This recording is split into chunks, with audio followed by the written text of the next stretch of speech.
ফরিদপুরের নগরকান্ত উপজেলার কুমার নদে কচুরিপানা মুক্ত রাখতে শুরু হয়েছে বিশেষ অভিযান। শনিবার সকালে পুরাদিয়া বাজার সংলগ্ন এলাকা থেকে এই কার্যক্রমের আনুষ্ঠানিক উদ্বোধন করেন উপজেলা নির্বাহী কর্মকর্তা দবির উদ্দিন।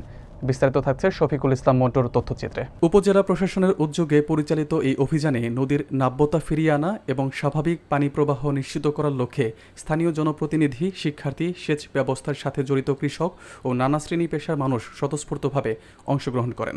উদ্বোধনী বক্তব্যে ইউএনও বলেন, কুমার নদকে দখল ও দূষণমুক্ত রাখতে ধারাবাহিকভাবে এ ধরনের কর্মসূচি অব্যাহত থাকবে। নদী বাঁচলে পরিবেশ বাঁচবে, জীবন জীবিকাও সচল থাকবে। অভিযান চলাকালে নদীর বিভিন্ন স্থানে জটলা পাকানো কচুরিপানা ও জলজ আগাছা অপসারণ করা হয়।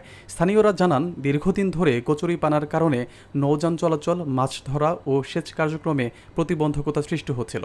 উপজেলা প্রশাসন জানিয়েছে, এই অভিযান আরও বড় পরিসরে ধাপে ধাপে বিস্তৃত করা হবে, যাতে নদী আবার প্রাণ ফিরে পায় এবং কৃষি উৎপাদনে কোনো বিঘ্ন না ঘটে।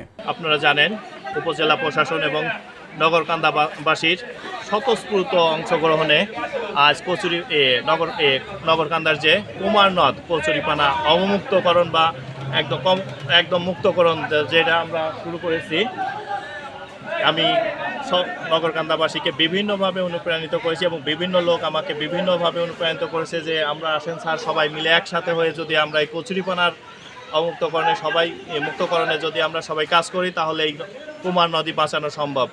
এই কুমার নদ আমাদের প্রাণ।